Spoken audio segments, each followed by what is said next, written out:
yet is remaining cohesive to the Marines and the sailors of the Georgian liaison team.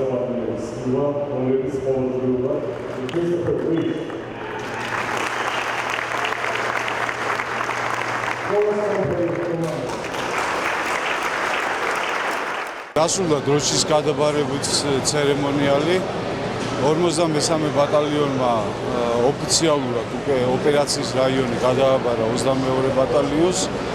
შეიძლება ითქვას, რომ 53 ბატალიონმა წარმატებით შეასრულა მათზე დაკისრებული ამოცანა. სულ რამოდენიმე დღეში დაგვიბრუნდებიან უკვე საქართველოში. 22 ბატალიონს უსურვებ წარმატებებს და რაც თავარია მშვიდობით დაბრუნებას საქართველოში.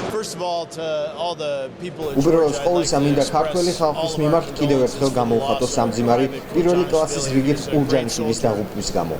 ის შესანიშნავი ჯარისკაცი იყო. ჩვენ მას არასდროს დავივიწყებთ და ყოველთვის გვემახსოვრება. სერჟანტ პაატა როსტობაიევსკი მალე გამოჯანმრთელებას უსურვებ.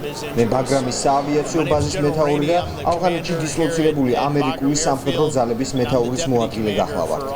ჩემთვის დიდი პატივი იყო მთელი ამ ხნის განმავლობაში ამ ბაზაზე ქართველი სამხედროების გვერდით ყოფნა და მათი ხელმძღვანელობა. მე ამაყება მათ გვერდით მსახური. ქართველი სამხედროები კარგად გაწვრთნილი, დისციპლინირებული, მამაცი ჯარისკაცები არიან და საკუთარ ქვეყანას შესანიშნავად წარმოაჩენენ. კოალიციური ძალებისთვის ქართული კონტინგენტი ანგარიშ გასაწევი ძალაა. მინდა ყველა სახელით ქართული ჯარისკაცებს დიდი მადლობა გადავუხადო და კიდევ ერთხელ აღვნიშნო, რომ მე ამაყება ქართული სამხედროების მხარდამხარ ბრძოლა. 22 ქვეითმა ბატალიონმა 53 მექანიზირებული ბატალიონისგან გადაიბარა მტკიცე მხარდაჭერის მისია. ბატალიონმა გაიარა 7-5 საბრძოლო მომზადება და დასკვეთ ეტაპზე გერმანიის ფედერაციული რესპუბლიკაში გაიარა შეფასება, სადაც მიიღო საკმაოდ მაღალი შეფასება. ამ დროისათვის ქვედანაყოფის სრულად არის მისი ამოცანაში ჩართული და მზად არის ამოცანის შესასრულებლად. დასრულდა 53 ბატალიონის მიერ 22 ბატალიონისთვის უფლებამოსილების გადაბარების ცერემონიალი. ბაგრამის საავიაციო ბაზაზე 53 ბატალიონის სამხედროებთან მჭიდრო ურთიერთობა ჰქონდა.